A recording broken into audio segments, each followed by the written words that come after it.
Assalamualaikum warahmatullahi wabarakatuh. Alhamdulillah, alhamdulillahi rabbil alamin. Assalatu wassalamu ala asrafil anbiya'i wal mursalin, Sayyidina wa maulana Muhammadin. Ashhadu an la ilaha illallah wa ashhadu anna Muhammadar Rasulullah.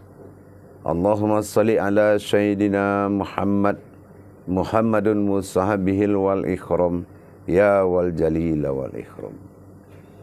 La nabiyya ba'da amma ba'du, wa ittaqullah wal mujahidina wat tahirina amma ba'du, wa insyaallah. Alhamdulillah, bertemu lagi kita para hadirin, para jemaah, para umat-umat yang dicintai oleh Allah rahimakumullah. Bertemu lagi kita dalam kesempatan yang dimuliakan Allah, dalam tayangan Buya Pasaman Timur. Channelnya adalah channel kesayangan semua umat, dalam majelis zikir ma'rifatullah, majelis tolabul ilmi, yang mana disinilah kita belajar tentang syariat, hakikat, tarekat dan ma'rifatnya setiap perintah Allah dalam makom tasawuf, tarekat dan tauhid, wabil khususnya adalah tarikatul ilallah, yaitu tauhid ilahiyah. Alhamdulillah para jemaah sekalian, salam dan salawat tidak akan pernah kita lupakan. Marilah sama-sama kita panjatkan kepada junjungan kita, Nabi Allah, Nabi al-akhirul zaman, Rasulullah Muhammad sallallahu alaihi wasallam, sebagai imam minullah, ruhul azama mursidil fil Islam, yang telah bersusah payah menjalankan perintah Allah dengan beriado dan wal mujahadahnya, agar umatnya nanti bisa kelak berilmu dalam menjalankan perintahnya. Inilah jawaban daripada tafakurnya Rasulullah, yaitu belajar, tolabul ilmi, menuntut ilmu. Tolabul ilmi faridatu ala kulli muslim. Baik para jemaah sekalian, insyaallah dalam tayangan ini saya akan berbagi wawasan, berbagi ilmu kepada kita sesama, dengan tujuan kita meningkatkan iman dan takwa kita. Kalau iman dan takwa kita semakin tinggi, semakin berderajat, maka Allah juga semakin memberkahi segala ibadah kita. Insyaallah pada tayangan ini saya akan mengajak kita berwawasan terhadap sebuah falakiyahnya Al-Quran. Kenapa falakiyah Al-Quran? Pernah kita bahas, yaitu ada apa di balik angka-angka yang menjadi pengunci seluruh ayat dalam Al-Quran. Seperti Alkitab itu dikunci dengan 6.666, dan surat dikunci 114, Al-Fatihah dikunci dengan angka 7, Bismillah dikunci dengan huruf Bismillah 19, dan syahadat dikunci dengan huruf 24. Inilah falakiyah. Falakiyah ini adalah kuncinya Al-Quran. Kalau kita mampu membuka falakiyah ini dengan makna dan hakikatnya, maka kita akan mendapatkan hukum Al-Quran keduanya, itu bernama Jabariyah. Kita akan tahu menjabarkan Al-Quran itu setelah kita bisa membuka kuncinya. Tapi kalau kuncinya kita belum bisa buka, maka Al-Quran ini tidak bisa dibuka. Karena dibuka itu apa? Kita itu tidak mengerti. Bisa baca, bisa mengartikan, tapi tidak mengerti. Nah, inilah kuncian tadi. Nah, untuk tahap awal ini, karena ini adalah suatu kaji yang bertahap, ya sekali lagi, karena kajian ini bertahap. Kenapa? Karena dia butuh suatu pemikiran yang fokus dalam belajar pengenalan ini. pada kesempatan yang dimuliakan Allah ini, saya akan membuka dulu yaitu tentang maksud dan tujuan angka 6 yang ada 4 buah. 6.666 dalam bahasa kita secara mentafsir. Nah, dari angka 6 ini, angka 4 ini, ya Bu, itu 666. Sebelumnya kita harus sadar dulu bahwasannya setiap perhitungan terhadap alam itu falakiyah atau angkanya berkelipatan 6. Artinya apa? Semua yang dijadikan dan diciptakan oleh Allah dalam kelipatan 6. Artinya 6 ini adalah dalam kelipatan 6 masa. Nah, 6 masa inilah yang menjadikan semua ciptaan ini akan terjadi. Nah, jadi kelipatan alam itu adalah 6. Nah, jadi berketemulah yaitu kodrat daripada masa ini adalah 6. Dan kodrat daripada 6 ini setiap alam akan berjumlah 4. Contoh 4-nya apa? Kita kaji setiap alam itu 4. Air, api, angin, tanah. Ini alam. Kalau jasad, kulit, daging, urat, tulang. Nah, kalau itu kodrat, di, wadi, mani, manikam. Ini kodrat zat. Nah, kalau kodrat nur, Nurullah, Nur Muhammad, Nur Ha Allah. 4 juga. Nah, kalau umpamanya berupa kodrat batin, dia juga 4. Ada nafas, tanapas, umpus, ampas. Nah, ini namanya adalah kodrat daripada alam. Alam itu sendiri, dia adalah berkualitas 6. Masa. Alam itu adalah masa. Jadi, kalau tersusun angka 6 itu 4, berarti Al-Quran hanya mampu menjabarkan yaitu 16 kodrat yang ada pada alam. 1 tambah 6 ditambah 7, menjadi 7. 7 itu adalah sifat. Sifat setiap penciptaan. Zat dan sifat. Zat akan berjumlah 3. Sementara sifat akan berjumlah 7. Dalam pencarian selain dari zat jumlahnya 7. Nah, inilah 16. Jadi kenapa 16? Karena 16 dalam angka 6 yang 1 dari 6.666 ini dia menyimpan 4 kodrat di dalamnya. Kali 4. Makanya 6-nya 4 buah. Karena kodrat alam itu 4. Jadi bukan sembarangan Allah menjadikan 6.666 itu bukan karena kenapa 6-nya 4? Ya karena kodratnya dikaji itu adalah 4. Paham kan? Nah, kodrat yang dikaji itu adalah 4. Sementara yang mengaji adalah masa. Masa itu 6. Penciptaan terjadi dari 6 masa menuju 4 kodrat. Nah, itu. Makanya angka 6-nya 4. Nah, kita akan belajar satu-satu. Nah, jadi dari kodrat yang terjadi dari 16 kodrat tadi, itulah yang dijabarkan oleh jabariyahnya Al-Quran. Itu yang dijabarkan dalam Al-Quran, yaitu 4 kali 4 tadi. 4 kali 4 inilah. Nah, ini akan dijabarkan oleh Al-Quran. Nah, gitu. Jadi kalau kita tahu apa potensi Al-Quran itu, dia menjabarkan 16 kodrat. Nah, dari 114 surat.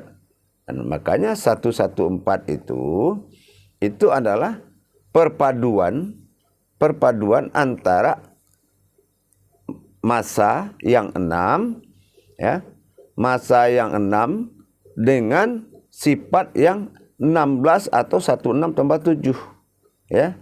Jadi 114 ini itu adalah perpaduan antara kodrat dan sifat.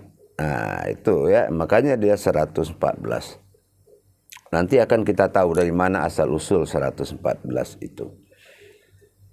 Terus para jemaah sekalian, dari kita mendapatkan kajian ini, berarti falakiyah ini adalah suatu rumus yang akan membuka sejarah. Nah, sekarang kita buka sejarahnya. Falakiyahnya adalah 6.666. Meskipun itu tidak jumlah ayat, ya. Jumlah ayat tidak 6.666. Itu silakan dihitung sendiri. Dia akan kurang. 6 pertama. Nah, 6 pertama yang ada pada alam ini. Yang ada pada alam ini, ya. Nah, makanya Al-Quran itu adalah suatu kitab yang membuka rahasia yang ada di langit dan di bumi. Nah, itu kitabnya yang membuka rahasia yang ada di langit dan di bumi. Nah, kita akan buka pelan-pelan falakiyahnya. 6.666. Ya, terdiri dari 4 kodrat. 6 itu adalah masa. Ini supaya bisa dipahami sedikit, saya akan sering mengulang-ulang. Jadi setelah kita paham 6 dan 4 itu adalah 6 itu masa, 4 itu kodrat. Jadi di dalam angka 6 itu ada 4 kodrat. Nah, itu menandakannya. Pertama adalah penciptaan. Penciptaan dari 4 kodrat. 6 pertama dia menciptakan, yaitu 4 kodrat. Pertama menciptakan air, api, angin, tanah. Nah, gitu. Air, api, angin, tanah ini adalah kodrat yang bertemu dalam penciptaan masa.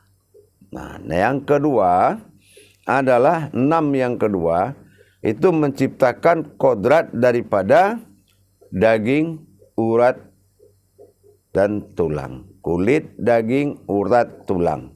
Ini 4 dia. Nah, ini sudah berisi kepada penciptaan tentang Bani Adam. Ya, penciptaan tentang Bani Adam. Nah, bagaimana dengan 6 ketiga? 6 ketiga itu menciptakan yaitu 4 masa. Apa itu? Dunia, akhirat, jabarut, dan malakut. Nah, dunia, akhirat, jabarut, dan malakut. Nah, berarti satu lagi 6 ini, itu ada semua dalam Al-Quran. Nah, dalam uraian, dalil-dalil, dan hadis, dan beserta firman, ya. Nah, setelah itu, 6 terakhir, kita lihat di Al-Quran itu, ada potensi 4 Alkitab. Al-Quran, Injil, Zabur, Taurat. Nah, berarti itulah adanya isi Al-Quran. Itulah semata-mata semuanya, penjabarannya itu saja. Tidak ada yang lain. Kalau yang berurusan kepada hakikat diri, itu adalah pada tersiratnya alif di dalam bismillah. Itu sudah kita kaji. Ya. Nah, setelah itu, kita lihat setelah 6.666, berarti kita melihat lagi kepada kodrat 30. Nah, itu yang dinamakan juz. Betul enggak 30? Ya kan? Nah, 30. Nah, 30 itu berasal dari mana? Nah, kita lihat. 30 itu adalah berasal dari sifatnya Al-Quran. Nah, mana sifatnya Al-Quran? Nah, disinilah yang dikatakan dengan rukun Islam dan rukun iman.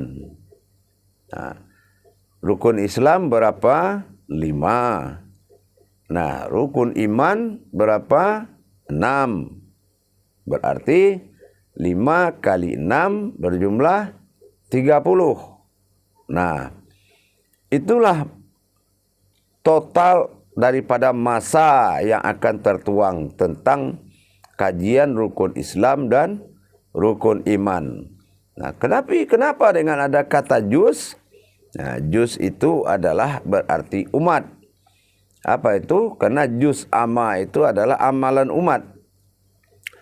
Jadi, inilah yang dikatakan dengan iman, Islam, ihsan. Nah, yang ihsan itu adalah juz. Nah, itu yang dikatakan ihsan. Yang iman rukunnya 6 dan Islam rukunnya 5. Berarti 5 kali 6 30 tambah 1 juz. Nah, gitu ya. Berarti kita sudah ketemu 30. Nah, sekarang kita lihat lagi falakiyah daripada angka 114. Nah, kan? Dari mana 114 ini datang? Nah, kita lihat kelipatan daripada masa yaitu adalah angkanya 6, ya kan? Betul? Nah, sementara bismillah itu hurufnya berjumlah 19. Gitu ya. Huruf bismillah itu berjumlah 19. Kenapa? Semua dirangkum di dalam umul kitab, yaitu khalifatul ayat, imamnya ayat, yaitu bismillah. Nah, bismillah ini dikunci oleh 19. Nah, sekarang karena dia adalah penghulu ayat, kita akan pergi kepada penghulu mengambil angka 19. Nah, diambil angka 19 ini dikalikan 6. Nah, itu masa. Nah, dikalikan dengan alam ini. Benar enggak bismillah pemimpin Al-Quran? Kita uji dulu. Nah, cara mengujinya 19 huruf ini berakhir kepada kali 6 masa. Nah, kalau sudah dikali 6 masa, berjumlahlah 114 surat. Nah, disinilah. Tapi tetap kali wujudnya 6. 114 itu tambah 1 tambah 1 2 dan tambah 4 berjumlah 6. Dia tetap kelipatan 6. Nah, begitu jemaah. Sekarang kita lihat lagi yaitu adalah Al-Fatihah. Nah, di Al-Fatihah itu terkunci pada bilangan 7. Nah, ya. Pada bilangan 7 disebut dengan jumlah surat Al-Fatihah itu adalah 7. Nah, kita tidak membahas kenapa jumlahnya 7, tapi kita membahas dari mana datangnya angka 7 itu. Nah, banyak yang menafsirkan dari jumlah 3 atau 313. Ada 3 ayat pertama adalah untuk Nabi, 1 untuk manusia, 3 untuk alam. Nah, kalau saya praktisnya tidak mencarikan kepada amalan. Karena Jabariyah dia akan mengkaji kepada potensi yang beda. Jabariyah dia akan melarikan cerita yang berbeda. Tapi saya tetap pada posisi falakiyah. Kalau memang kaji falakiyah, tak usahlah dilari kajinya. Nah, kita kaji falakiyahnya. Kenapa dia 7? Nah, kita lihat 7 ini dengan 19 tadi beda tidak? Ya kan? Dia umul Al-Quran. Sementara bismillah itu adalah imamnya segala ayat. Nah, terus kenapa bismillah ini ternyata masuk ke dalam Al-Fatihah? Yaitu salah satunya ayat Al-Fatihah itu adalah bismillah. Nah, kenapa dia masuk ke dalam bismillah? Nah, berarti apa? Di sini tajalli yang sama. Kalau Rahman saya bilang tadi alam itu bersifat 4 dan Allah Qudrat itu bersifat 3, berarti 4 yang tambah 3 itu akan bismillah. Nah, makanya bismillah masuk ke dalam Al-Fatihah karena mengharapkan apa? Tajallinya batin Allah, rahasia Allah pada batinnya kepada zatnya itu dengan 7 kenaikan sifat. Karena dia harus menjadi sifat. Gitu ya. Karena harus menjadi sifat. Begitu. Maka dia masuk ke dalam bismillah mencari kodrat, berkodrat sifat. 7 berkodrat. Nah, kalau dia berdiri sendiri, ini kodratnya jadi 14. Nah, tapi karena dia masuk ke dalam bismillah, dalam Al-Fatihah, maka dia akan berjumlah 7.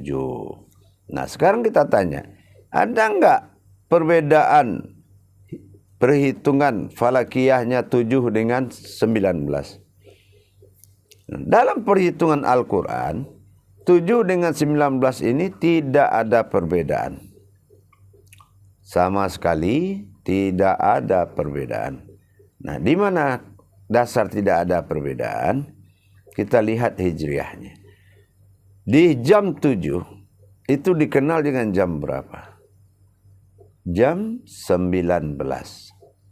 Jadi 7 dengan 19 itu adalah kodrat yang sama.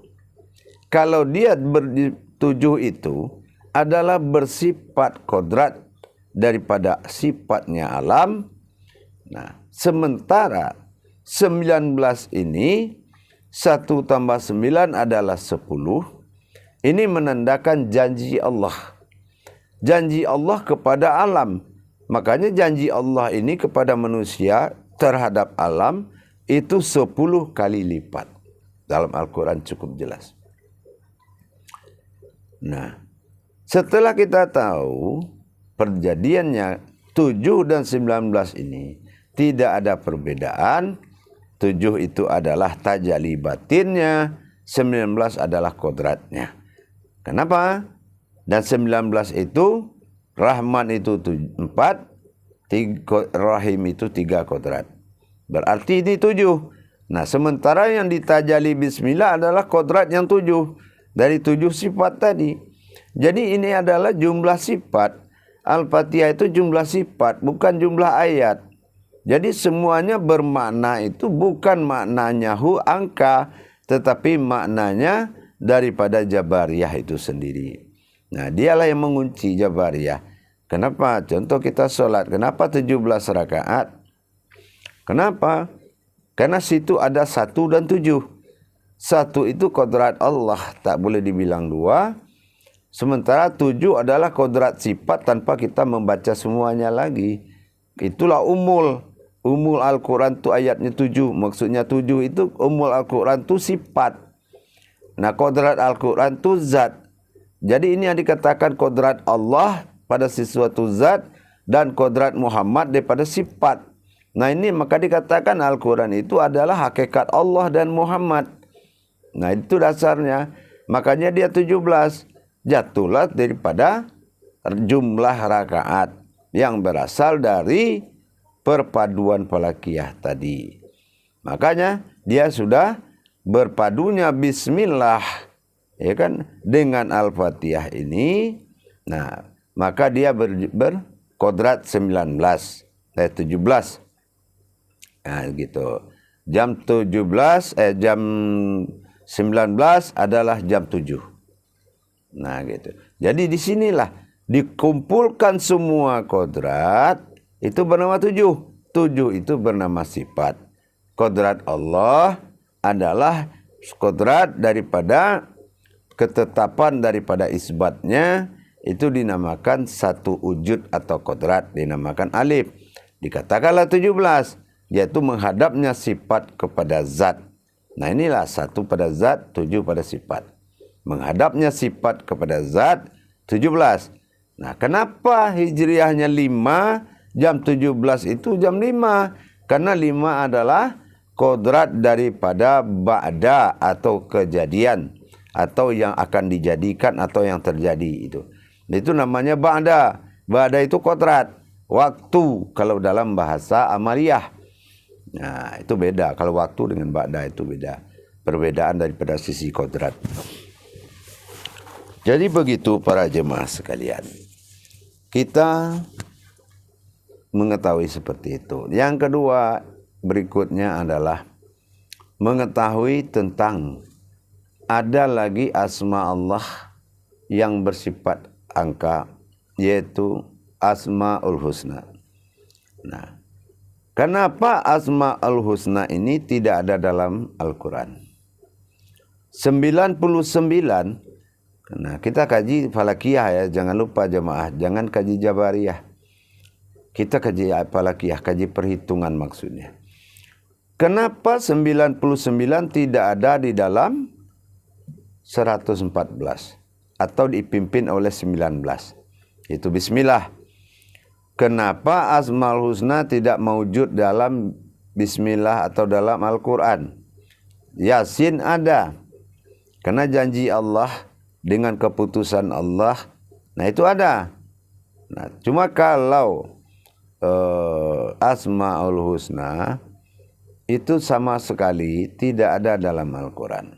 Nah sekarang kalau kita uji falakiyahnya, kita uji falakiyahnya lagi, yaitu tentang pemimpin Al-Quran dinamakan 19 jumlah hurufnya. Nah dengan 19 jumlah hurufnya, maka kita akan menguji dengan 99. Nah ya, 99 akan kita uji dengan 19. Kalau ternyata nanti keputusannya itu tertinggi dan berkuasanya 19, berarti Asmaul Husna harus masuk ke dalam 19, yaitu Al-Quran. Tapi kalau ternyata nanti 19 itu kalah oleh pengujian kita nanti di 99, maka bismillah di dalam rumus 99. Nah, jadi kita akan uji. Falakiyahnya kita uji 19. Nah, kita uji 19 ini bertemu dikali dengan 99.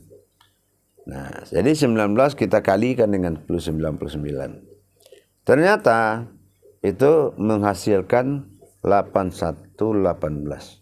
8118. Nah, jadi 81 18. 8 tambah 1 itu adalah 9. 1 tambah 8 9. 8 1 18. Jadi akhirnya 99 kalah 19. Berarti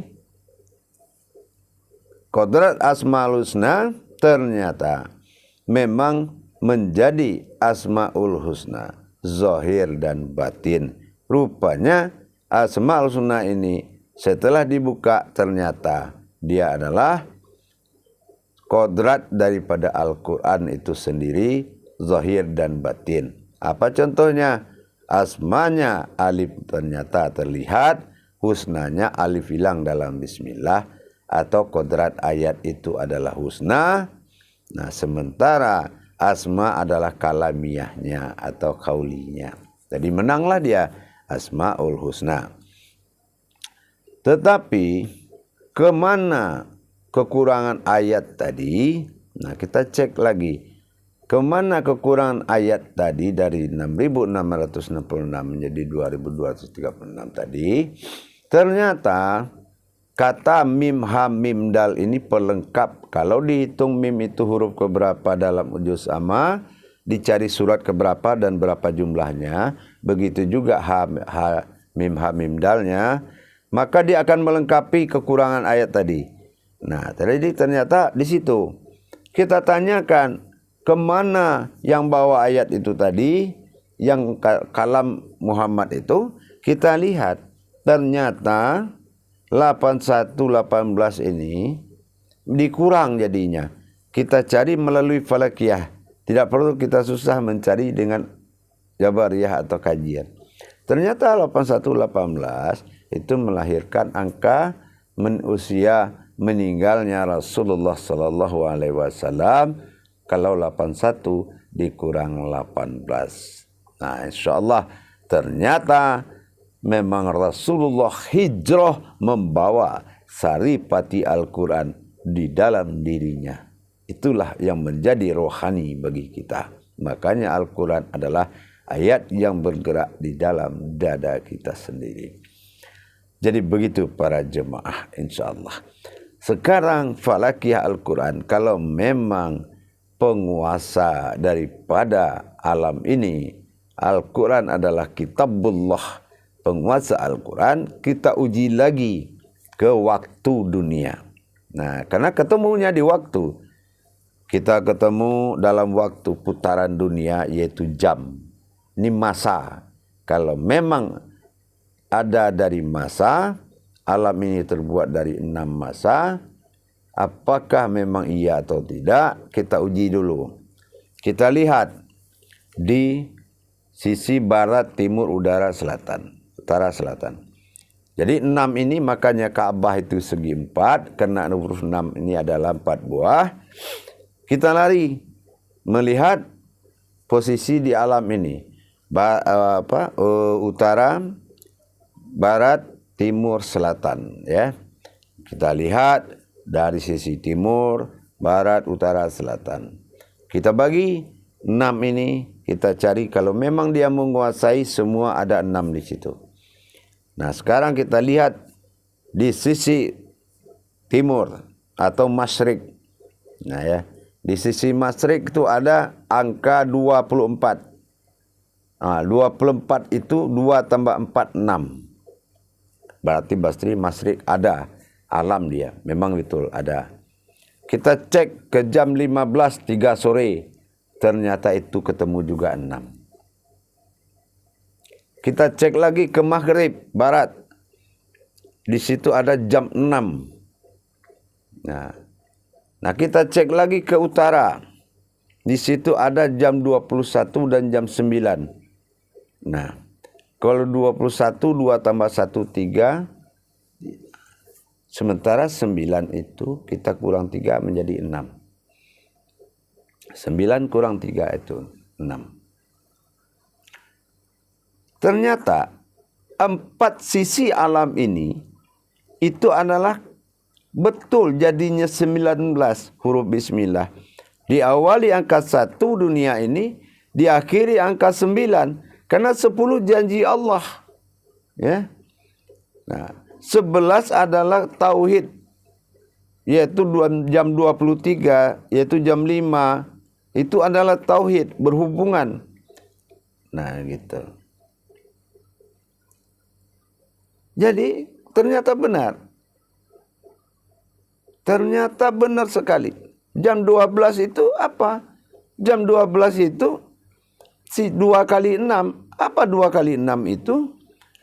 Hak Muhammad bersifat alam pada Hijriyah dinamakan 6. Apa hak Muhammad? Itulah Hijriyah. Dikala malam tidak dihitung 13. Jam 1 itu jam 1 dihitung 1. Siang dihitung 13. Begitu saja selanjutnya. Itu jam Hijriyahnya adalah jam Muhammad. 6. Sementara yang hitungnya sampai 13, 14, 15, 16, 17 itu adalah jam Masehinya, tajalliullah pada Adam. Nah, inilah yang mengadakan terjadinya 12 zikir azibul ghaib. Azibul ghaib itu zikir yang menghalalkan, berzikir Adam dengan Muhammad untuk menghalalkan langit dan bumi ini tempat kita sholat. Halal lah. Azibul ghaib itu menghalalkan semuanya. Menetapkan atau kharirinya Allah menetapkan bahwa dimanapun umat Islam itu boleh sholat. Mau di pinggir kali, mau di masjid, mau di rumah, halal semua. Inilah dampak dari azibul ghaib atau angka 12 tadi. Jangan tak benar. 19 itu 1 adalah 9. Diawali angka 1 dunia ini, diakhiri 9. Ya, kalau dalam bahasa falakiyah, 1 tidak akan menjadi 2 wahid pada sifat Tuhan tunggal. 2 tidak akan menjadi 3, disitulah baru adanya namanya antara wahid dengan aftar yang nama Allah pada agama. Dinamakan 3 tidak akan menjadi 4, bersekutulah Allah pada batinnya, rohani dan nuraninya atau alif lam mim tadi. Bersatunya Allah juga di langit pada dinamakan sifat alam pada Allah. Nurul iman, nurul Islam, nurul Islam, yaitu bulan, bintang dan matahari. Begitu aja sampai 9, nanti ada. Jadi begitu para jemaah. Ternyata 6 ini memiliki kekuasaan. Ya kan? Jadi dari 4 penjuru tadi, itu sudah dikuasai oleh 6. Nah, bagaimana dengan yang menang tadi, yaitu Asmaul Husna? Ya, bagaimana nasibnya? Apa dia berkuasa juga di situ? Tadi 6 berkuasa dari 4 penjuru. Nah, kita lihat apakah Asmaul Husna 9 ini berkuasa. Kalau di Al-Quran dia sudah menguasai zahir batin. Ternyata kita hitung. Di situ kita lihat 2 jam masyrik atau timur. 2 tambah 4, 6. Ya. 6, 2 tambah lagi jam 12. Tadi jam 24 tambah jam 12. 1 tambah 2, 3. 6 tambah 3, 9. Berarti masuk Asmaul Husna di situ. Ada zahir batin dalam kodrat di sana. Kita lagi lihat jam 3 sore. Di situ ada jam tadi 15 dan jam 3. Jam 15, 6. Tambah 3. Berarti benar juga. 6 tambah 3 juga 9. Berarti selatannya sudah dikuasai. Nah, bagaimana dengan maghrib? Tambah maghrib nyata lagi, yaitu jam 18. 189. Yang paling nyata adalah di utaranya, yaitu jam 9 pagi. Jadi 99 itu berkuasa pada zahir dan batin yang ada pada 6 yang berjalan. Jadi sinilah kita mengambil kesimpulan bahwasanya 69 itu, 6 itu adalah kodratnya alam, 9 adalah kodratnya hakikat atau dikatakan domah. Inilah kodrat hakikat. Jadi ada hakikat yang tersembunyi dari 4 penjuru tadi. Meskipun syariatnya sudah ditetapkan oleh angka 6, tapi syariatul hulul hakikah yang 6 juga melahirkan suatu makna, yaitu 9. Makanya 9 ada di pojok semua kejadian. Jadi para jemaah sekalian, setelah kita katakan Al-Fatihah ini adalah Al-Quran ini adalah dikunci oleh falakiyah. Tetapi ada sesuatu password. Ya. Passwordnya adalah kelipatan 3. Nah, ini yang harus kita paham lagi. Kelipatan 3. Yaitu jiwa, raga, dan hidupnya. Sesuatu yang ada kalau tidak memiliki jiwa, raga, dan hayat atau hidup, nah ini tidak mungkin dia punya nilai. Maka inilah kodratnya alif lam mim tadi. Kita hitung alif lam mim itu cukup dengan angka 3. Meskipun tidak boleh dikatakan dia falakiyah. Ya, karena Allah berbuat sekendaknya. Tapi sebagai kodrat, boleh kita mencoba menghitungnya. Angka 3 ini, apakah bisa? Kalau memang Allah itu Rabbil Alamin, menguasai sekalian alam, kita coba hitung. Ternyata betul, di masyrik itu ada 12 bersifat 3. 1 tambah 2, 3. Falakiyahnya. Gitu. Sementara kita lihat sore itu memang jam 3. Gitu. Ya. Yaitu di selatannya. Jam 15 adalah jam 3. Nah, ditambah lagi ke bawahnya. Maghrib atau barat. Justru di situ jelas banget. 189. 9 kurang 6. Tetap 3 muncul di situ. Apalagi jam 21 di utara. 2 tambah 1, 3. Inilah dia. Rumus Al-Quran itu 6.666, 7.777, dan 3.333. Ini harus hati-hati. Pengertian sifat 7 itu adalah jumlah daripada sifat himpunan daripada umat dan alam. Tapi kalau 3 himpunan ketuhanan dalam diri, nah, dan 9 adalah zahir dan batin Allah dalam Asmaul Husna. Dan ini sudah terhimpun dalam satu Al-Quran. Dalam satu kitab dinamakan Al-Quran. Begitulah para jemaah. Dari 3 pembacaan Al-Quran tadi, bahwasanya dari Jabariyah, Falakiyah, dan Hijahiyah. Nah, ini adalah ilmu yang menjadi pedoman sebagai rumus belajar.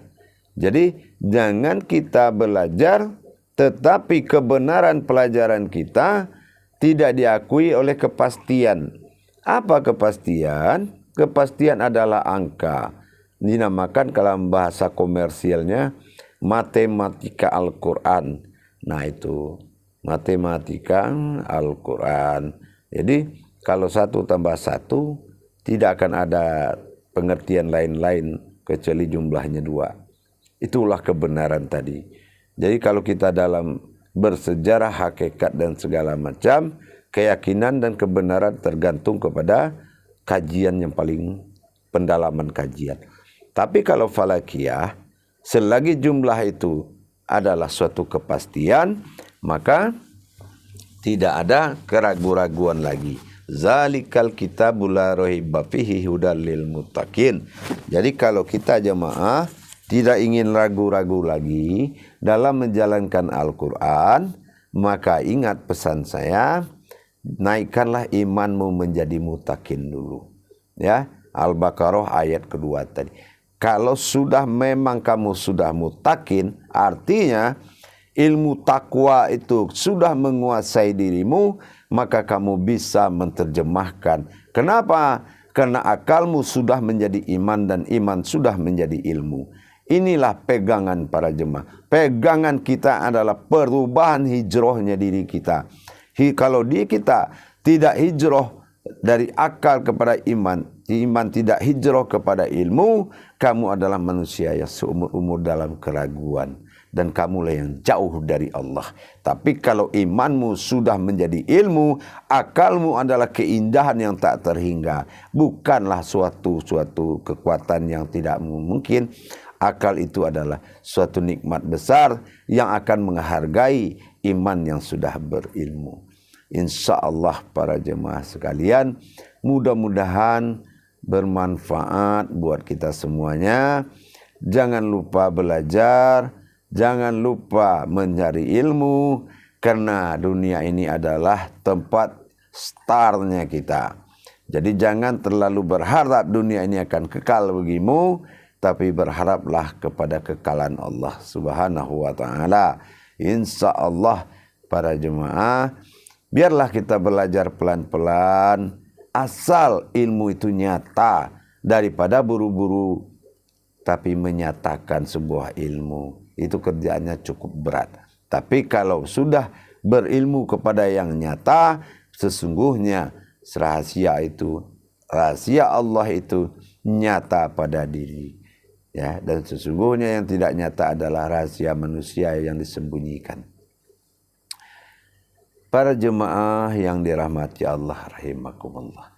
Saya berharap perantara YouTube ini, kalau memang ada jemaah yang kurang memahami kodrat-kodrat hakikat, kodrat-kodrat tarekat tasawuf, ya jadilah sekedar beriman dan memahami.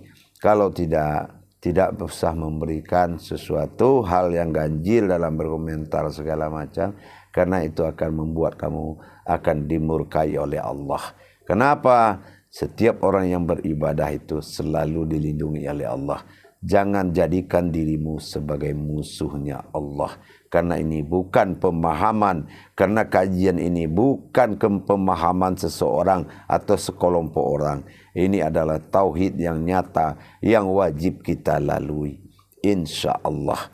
Dengan kita meningkatkan iman dan takwa kita kepada Allah, mudah-mudahan ibadah kita memiliki derajat dan sudah pantas diberikan hidayah oleh Allah, sehingga kita dimuliakan oleh Allah. Jangan lupa insikok ayat 6 dalam Al-Quran menegaskan kita berusaha dan bekerja keras mendapatkan pertemuan dengan Allah, karena solat menuntut pertemuan. Insya Allah kaji solat dalam diri dan kaji diri dalam solat. Mudah-mudahan pedoman demi pedoman, akbariyah, insya Allah akan menjadi kupasan dan kajian kita. Tidak ada yang bagus disembunyikan. Ingat, kecuali ilmu Allah. Makanya dikatakan intan di dalam laut. Ilmu Allah ini adalah ibarat intan di dalam laut. Kalau akal berpikir nekat dan tidak akan mampu mendapatkan kecuali keputusan hatimu mutlak kepada Allah. Dengan keyakinanmu kepada Allah, intan itu tidak perlu kamu susah mencebur ke laut. Cukup dengan doamu dia akan pindah ke tanganmu.